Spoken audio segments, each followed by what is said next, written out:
Olá, César, boa noite. Maria Beatriz, tudo bem? Tudo bem? Tudo certo? Tudo certo. Quando eu estava entrando aqui, eu vi que você já estava fazendo uma apresentação, uma introdução, né? Sim, será que ele esqueceu da live? Tinha algum show programado ali, né? Enfim, né? Tantas emoções, né? Hoje, né, César? Desde de manhã a gente passou por tantas emoções. De tédio a gente não morre nesse Não, métier dos não. trabalhistas, né? No começo da pandemia, eu brincava que eu não queria dormir, né? Porque cada dia era uma medida provisória diferente à noite, né? A gente olhava o WhatsApp, saiu uma medida provisória. Agora é de manhã, né? Agora as coisas vêm pela manhã. Tem aquele meme daquele filme do Sexto Sentido, né? O garotinho que via espíritos, ele dizia assim: eu vejo medidas Sim. provisórias. Aí, é verdade. Agora saiu o tal do decreto. Um abraço, Colucci, o nosso É, entrevistado. o Colucci. Eu já adiantei para o pessoal que a gente vai falar um pouquinho lá do decreto. O César já queria mudar o tema, já vamos mudar o tema da live, já vamos mudar o tema. Eu disse, não dá, a gente inclui, porque eu estava brincando, César, hoje eu estou comemorando aqui 30 lives aqui entre o meu perfil pessoal e da Matra e o meu de cursos. Então a gente quis um convidado de peso, né, para comemorar. Então, por isso que a gente te convidou aí para poder celebrar a data. Convidado de peso, que está um pouquinho com a pandemia, confinamento está um pouquinho acima do peso, né? Todos, né? Todos estamos. Mas não, Pessoal, então. tem vários alunos aqui a gente está com 3 turmas do curso de precedentes local, entrou o Otávio agora, tem vários participantes do curso de precedentes que está sendo replicado no TRT4. Estamos, Sim, nesse momento, debatendo esses vários temas palpitantes e exemplos. E exemplos de coisas que afetam o dia a dia da jurisdição não faltam, né? São é verdade. ciclones bomba por todos os lados, né? Um abraço para você. Nem fala, nem me fala no Ciclone Bom. Mas vamos lá. Hoje, aqui, então, no perfil da Matra 12, eu sou Maria Beatriz Gubert, sou juíza titular da 4ª Vara do Trabalho de Florianópolis, sou conselheira pedagógica da Ejude 12, já fui vice-diretora na gestão passada e concluí o meu LLM em Direito Comparado na Universidade de Miami.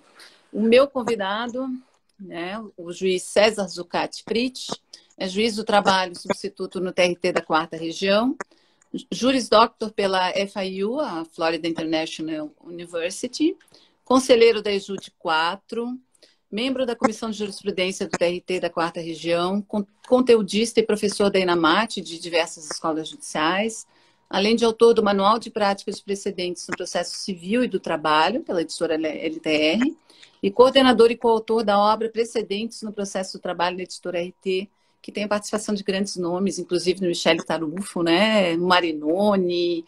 Eu sei que tu escrevesse vários capítulos. Estou esperando chegar o meu livro aqui, mas está demorando. E esse livro, o Oscar acabou de fazer, o Oscar querido, foi meu juiz substituto lá em Blumenau, fez uma resenha muito boa, né, no blog dele.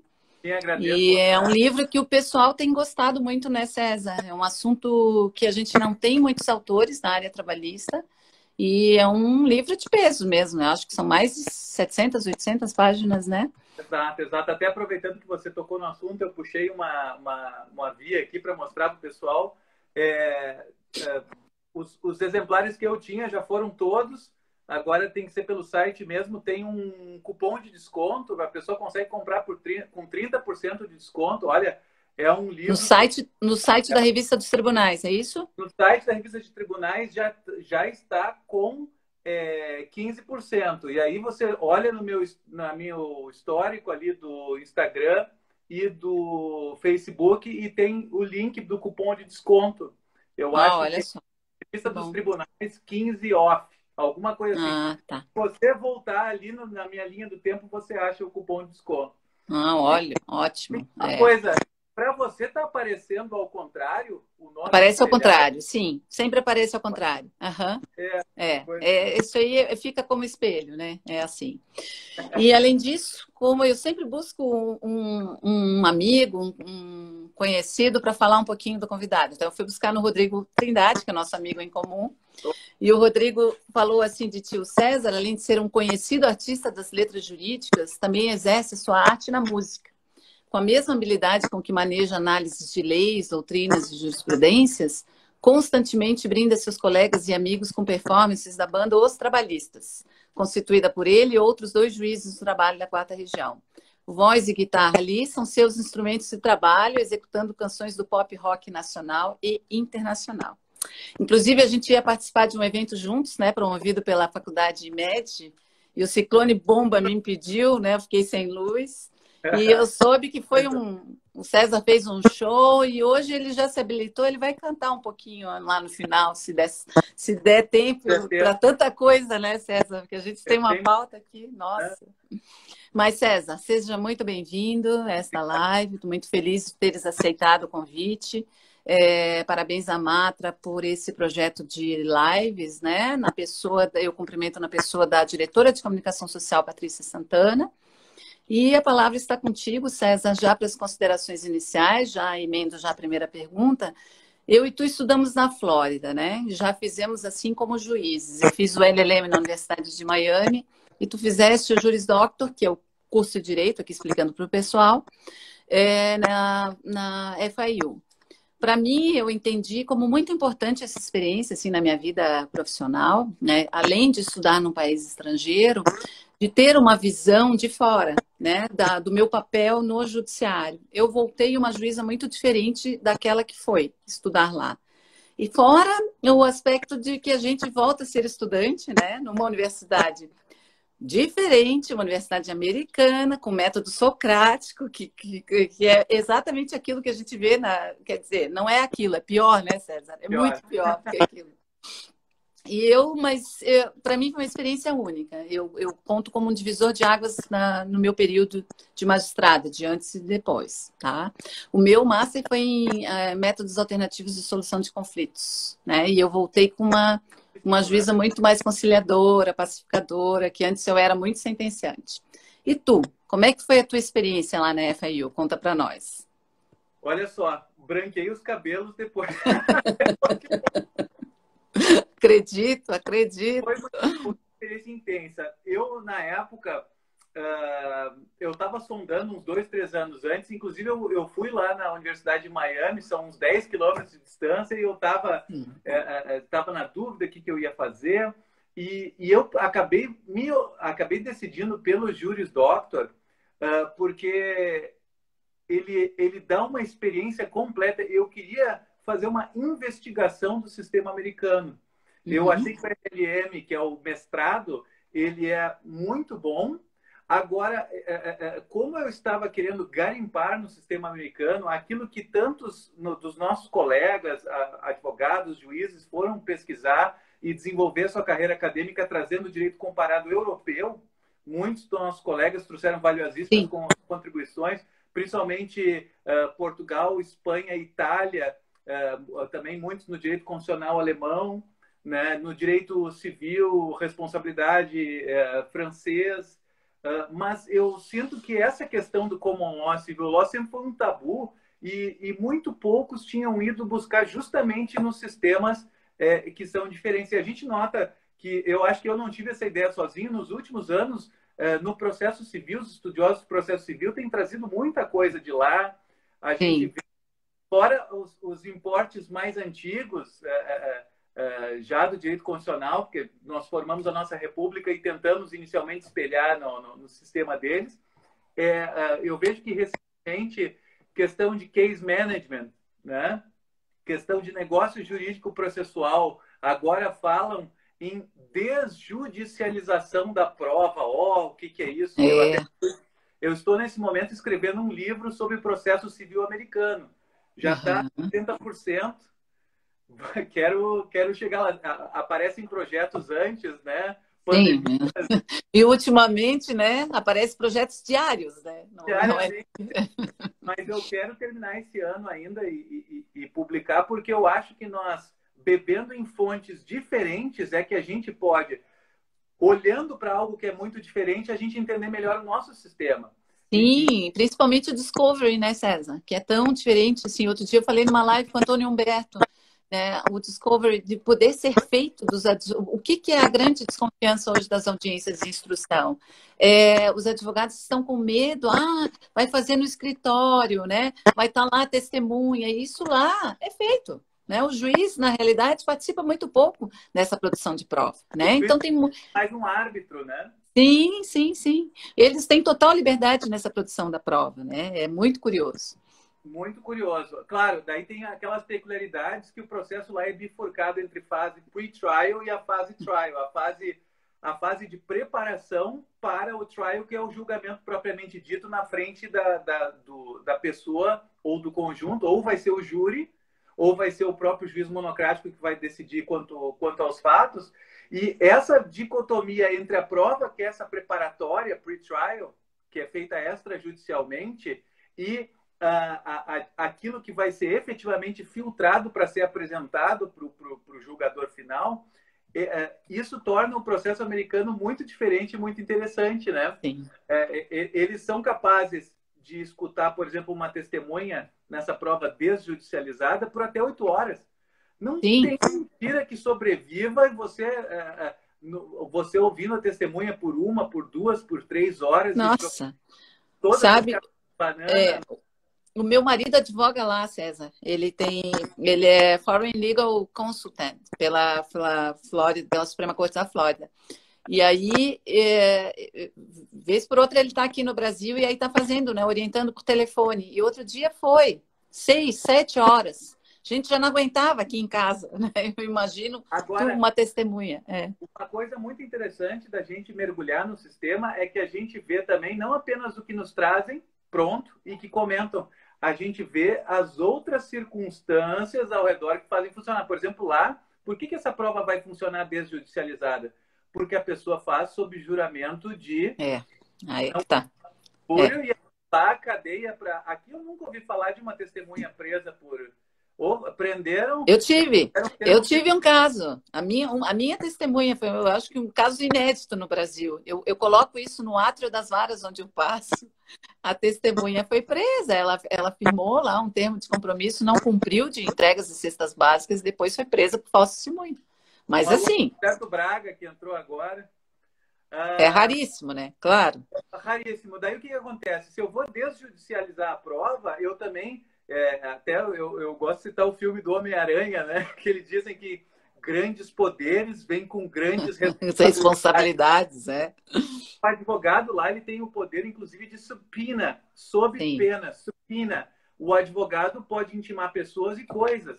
E se você não cumprir aquilo, você está sujeito à penalidade de contempt of court. E se você mentir nessa prova extrajudicial, é 10, é 20, é 30 anos de cadeia por perjúrio. Então, as consequências são gravíssimas. Mas, assim, mergulhar num sistema estrangeiro de países desenvolvidos, eu tenho certeza que quem vai entrar num sistema de civil law da Alemanha vai encontrar várias coisas que mostram por que a Alemanha é um país de ponta, por que o direito lá funciona. Eu garanto para vocês que a recorribilidade não vai ser uma recorribilidade infinita, como é aqui, e que vai haver penalidades por má fé processual. Aqui, não sei se você concorda, Maria Beatriz, você não acha meio fracas as penalidades por... Claro que sim, claro que sim. E aqui a gente reclama muito aqui que o primeiro grau coloca e o segundo tira. Né? Então a gente acaba ficando ainda mais desmoralizado, porque infelizmente, né? Na realidade é barato recorrer no Brasil, é barato litigar e usar os diferentes recursos. E tu vai dizer o quê? Está previsto na lei, né? Está previsto na lei.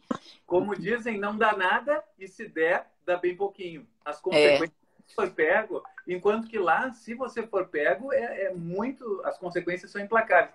E esta preparação, esta verdadeira lavagem cerebral dos advogados para respeitarem a lei, que não é uma lavagem cerebral do bem, porque eles estão simplesmente alertando para a realidade, eles já começam no Juris Doctor, que é um grau, é como se fosse um doutorado profissional que prepara o advogado americano. O advogado americano não se forma no bacharelado. Ele faz os 4 anos de college e daí depois ele vai ser admitido para 3 anos desse Juris Doctor. É que eles fazem humanas, né? As faculdades americanas é diferente, né? Tu queres fazer um curso de humanas, tu vai fazer um basicão, né? Então, 2 anos, 2 a 3 anos. E depois, sim, daí tu faz a tua escolha ali para o curso, efetivamente tu vai. Isso é bom porque as pessoas vão mais maduras, né, César? Tu não vai com 17 anos. 18 anos. É. Ontem mesmo, ou anteontem, eu dei de cara com um vizinho que agora está com 21 anos. Eu vi ele adolescente quando eu me mudei para o condomínio. E ele me disse que ele começou a fazer direito, porque os pais dele são advogados. Não gostou, foi para engenharia. Não gostou, foi para informática. E agora ele está voltando para o direito. Não sei se porque ele descobriu que gostava ou se porque nada mais achou. Enfim, é verdade. Então, é difícil. Existem certas profissões que você tem muita responsabilidade, como a medicina, como o direito, e lá também, se eu não me engano, a engenharia, que você vai fazer um college de 4 anos, você vai fazer o bacharelado e você faz um major. Você faz cadeira, você experimenta um pouquinho de tudo e você sai de lá com uma ênfase. Dá para se dizer que seja uma ênfase, um major.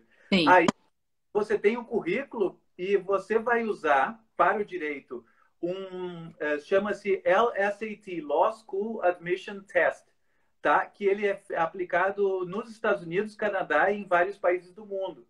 Eu tive que estudar para essa prova, arranquei metade dos cabelos da criança, a garotada que estava saindo do bacharelado. Como se fosse um vestibular, né? Mas assim, um vestibular já dentro do college, né? Exatamente. A pessoa já tem o college pronto e ela vai fazer uma prova de brutal, assim, em termos de velocidade e quantidade, porque o que o advogado a vida toda vai ter que fazer?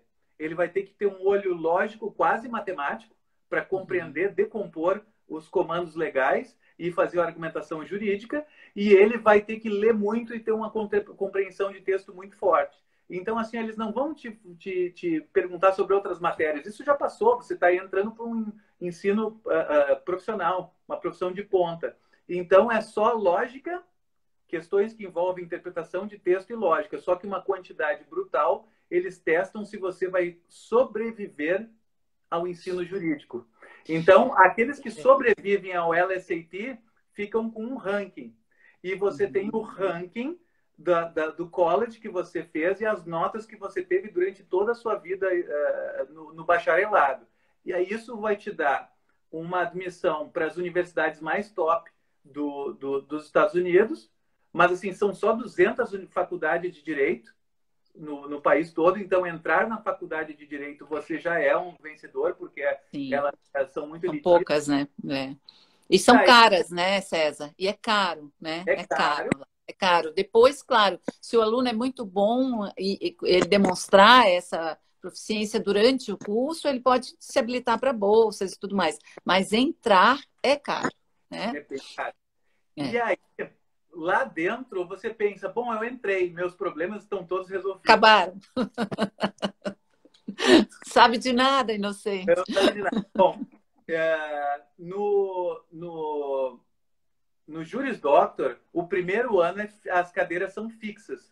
Você vai fazer, eu acho que são 30 créditos no primeiro ano, 30 créditos no segundo, 30 créditos no terceiro. Eu consegui, como eu já era do direito, eu consegui abater 30 e consegui, coube dentro dos 2 anos que a lei orgânica da magistratura permite que a gente faça esse estudo. Isso que eu ia te perguntar, tu conseguisse fazer em 2 anos? Consegui abatendo, como eu já era da área de direito, eles fizeram isso equivalente ao juiz. Uma equivalência. Né? E aí, no primeiro ano, você faz as cadeiras que te dão aquela base geral do direito americano, que é tort. Introduction to US Law, né? Exatamente. Assim como no LLM, quando são turmas de estrangeiros, eles também dão um saculejo aluno. Porque o direito americano ele é completamente... Eu tive aula com Kate Rosen, eu vi que tu citaste num artigo, ele me deu aula lá ainda na UM, né? Doing Business. Eu sou enorme fã do Keith Rosen. Ele, Nossa, que Rosen é maravilhoso. eu Ele morou escrevi no Brasil, né? Ele morou no Brasil e esses estudiosos, assim, e os Estados Unidos têm em várias universidades, em vários segmentos, estudiosos sobre uma região do planeta. Lá nos Estados Unidos tem dois expoentes, que é o Peter Mustite, que também deu aula no Brasil, e ele é juiz federal sênior atualmente, anda Isso eu dando não até lá conheço. no Brasil, e tem a nossa colega da 14ª região, Fernanda Junqueira, está lá como estagiária dele, Aham. Ah, é? lá nos Estados Unidos. E tem o Keith Rosen, que já publicou bastante coisa. Ele tem um livro em Sim, português, O tem. Jeitinho Brasileiro. É, ele traduziu a CLT, eu me lembro que ele tinha lá na Universidade de Miami, e ele me deu uma cadeira que era Doing Business in Latin America. Então, ele falava de vários aspectos de direito comercial, em Bolívia, Peru, Brasil, mas ele é uma figura, ele é um cara que entende muito do Brasil aí, fica fácil, né? O estudo do direito comparado, eu acho que ele é essencial para que a gente consiga evoluir, porque a gente não precisa reinventar a roda. Muitos outros países, outros sistemas têm soluções interessantes. Claro que a gente não tem como importar direto e reto. A gente tem que olhar a forma, e por isso eu quis ter essa imersão no sistema americano, para ver como eles fazem e começar a fazer uma releitura do nosso sistema para que a gente possa ver mudanças. Vou lhe dar um exemplo. A nossa execução ela é um pouco passiva. A gente, Uhum. a gente aceita que o cidadão não pague e que fique procrastinando. Lá nos Estados Unidos, o enforcement procedure é até difícil, porque eles nem há uma cadeira de execução lá. Não, Porque assim, não, ó, porque eu me lembro que uma vez eu perguntei, eu digo, e se descumprir? eles A vão pessoa dizer ficou me olhando e disse assim, como cumprir. descumprir uma ordem judicial? Não, como descumprir uma... Aí eu, não, nada, não vou nem falar, né? Não Der vou nem uma falar. ordem, a pessoa não cumprindo, ela vai presa. Aí pode ser que a pessoa esteja bankrupt, a falência de Sim, pessoa. pessoa física. O Gilberto Lopes falou 2 mundos, 2 sistemas. Totalmente. Não, é Você, outro. A gente... você tira uma certidão do título executivo, você leva para qualquer estado onde o cidadão tenha bens, você vai lá na polícia do condado, que é o xerifado, e vai ter um escritório civil no xerifado, mas esse escritório civil, na realidade, uma viatura policial vai bater na casa do devedor. Já imaginou? Escândalo. É uma coerção gigante. Eles vão sair, os policiais, pegando os bens na casa da pessoa e levando. Ai, que horror, né? É o extremo, né? Também, né?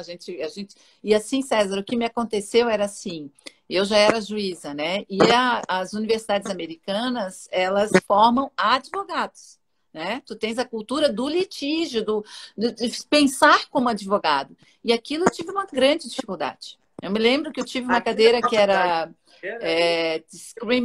Employment Discrimination American Society. E foi a minha nota mais baixa. Nunca tive um C na vida, eu não me conformo até hoje. E era uma única prova, né? E aí tu retiravas da secretaria 24 horas depois devolvia. E eu disse, beleza, né? 24 horas, vou para casa. Eu estava grávida do meu filho mais velho, engravidei lá. Mas eu nem no Brasil, eu sempre fui super estudiosa, sempre fui muito Caxias. E, claro, a forma de escrever é diferente, o nosso raciocínio é diferente, né? A gente já pensa como juiz, então tu vai resolver o que eles estão te propondo pensando como juiz. Então, desconstruir esse raciocínio jurídico, para mim, foi uma das coisas mais difíceis de estudar lá, né? Já sendo juiz. Eu acho que tanto para quem vai fazer doutorado na Itália, para quem vai para a Alemanha, na Espanha a língua é muito próxima, mas ainda assim, se você tiver que escrever num espanhol jurídico bonito, elegante, é complicado. Complicado. Faz sua tese em português. Agora, você fazer a sua tese na língua materna deles, competindo com eles, bem... Essa minha cadeira, ele tinha um chart assim, né? Então, tu não podia sair da tua cadeira ali, né? Ele tinha com a foto e tu tinhas que ficar ali, porque era aquele método socrático. Então, a gente tinha aquele monte de coisa para ler em casa e chegava e ele fazia sim. Aí ele escolhia, né, aquele aluno que ia ser massacrado e eu rezava para todos os meus santos eu consegui passar em incólume, eu acho. Né? Acho não, Olha, consegui. vou puxar esse teu gancho para dar um exemplo como é que funciona, porque lá eles preparam a pessoa para ser o advogado, o jurista para ser responsável, para nivelar por cima, em nível de excelência, e para ter muito cuidado, muito zelo com tudo, para ele pecar pelo excesso. Então, por exemplo, eu tinha professora de processo civil e ela me deu também direito constitucional, Elizabeth Price Foley. É uma jurista de renome, ela dá entrevistas na CNN, em outras redes de televisão com assuntos de direito constitucional, e ela dizia na primeira aula, e um dia eu ainda vou ter uma turma por aqui, vou fazer a mesma coisa que ela. Ela dizia assim, estejam preparados, são 30 páginas de leitura antes, né? Antes da aula, geralmente vão ser 3 ou 4 casos concretos que eu vou passar para vocês, vocês vão ler, vão estudar. Não se lê doutrina, porque a doutrina vai sendo infinita. Vai estar nos casos, né? Eles aprendem tudo caso a caso, eles vão aprendendo a lógica da argumentação dialética jurídica, né? Daí ela dizia assim, ó, se eu pegar vocês não preparados, na primeira vez passa, na segunda vez vocês perdem uma nota. Ou seja, se a pessoa tirar 10 na prova, tirar A, ela já está com B. Na segunda vez você perde 2 notas. Se você tiraria A na prova, você fica com C. Na terceira vez você está rodado, pode ir embora da cadeira. Eu vou lhe dar, um waiver, Você não precisa me justificar nada. Durante o semestre você tem direito a um waiver. Você bota o seu nome num papelzinho, bota na minha mesa e eu não vou lhe perguntar. Aí, assim, ó, se ninguém colocou o seu nome para pedir a sua isenção, né? Ela vai pegar o chart, que nem você disse, com as fotos, e vai escolher um para fazer o cold calling, chamada a frio. Uhum. Todos os americanos ficam apavorados com isso, Sim. né? Sim. Porque eu era a única estrangeira. Eu era a única estrangeira na sala. Eu tinha um pavor, porque daí é a língua, né? É a vergonha de tu ser juiz já e passar vergonha ali na frente do professor. Nossa, foi um horror. O meu pessoal lá, os meus colegas, ele não entendiam, mas ele é juiz. Ele está fazendo o quê aqui, né? Não, mas é que na realidade eu sou um espião. O Brasil me mandou aqui para espionar o sistema de vocês, para ver o que funciona, o que não funciona, enfim. Bom, então a gente já falou. Então, eles são obrigados a serem competitivos e não nivelar por baixo, porque obrigatoriamente a turma vai ser dividida 1/5, digamos, de instituição para instituição, varia um pouco, mas eles têm a chamada curve. Eles têm a nota em curva. Isso quer dizer que vai ter tanto. Os primeiros 20% vão ser A, o segundo 20% B, terceiro 20% C, e aí você está no D e depois no F. Então, assim, ao final do primeiro ano, aqueles que tiveram abaixo de tal GPA, eles calculam a média anual, são automaticamente eliminados do curso. Então, assim, é punk, né? Não, e cada disciplina tem seu ranking, né, César? Cada disciplina tem seu ranking. Sempre vai ter um ranking, né? A Fernanda aqui gostou da conversa de estar absorvendo as informações. A gente, enfim, depois tivemos essa vivência, acho que é interessante, porque as pessoas nem conseguem, agora, nesse momento, por exemplo, aqui no Rio Grande do Sul, e eu acredito que em todo o país está acontecendo isso, tem muitas universidades que estão massificando o estudo de direito para transformar tudo de forma telepresencial. Sim, e eu não sou contra telepresencial. Por exemplo, os cursos de precedentes, isso atinge um bom nível de aprofundamento. Mas eles estão demitindo os professores experientes, centenas, e estão contratando gente recém-formada. Nada contra, mas vão passar por... Não. A gente vê o nível, né, César, dos profissionais. Infelizmente, o curso de Direito no Brasil tem muitos, né? Eu sempre falo assim, não é possível que numa cidade... Eu fui juíza em São José, muitos anos, que é grande Florianópolis, né? Mas tinha 5, 6 faculdades ali, cursos de Direito. Não tem como o mercado absorver, né? Aqui em Florianópolis, em Santa Catarina, acho que deve estar...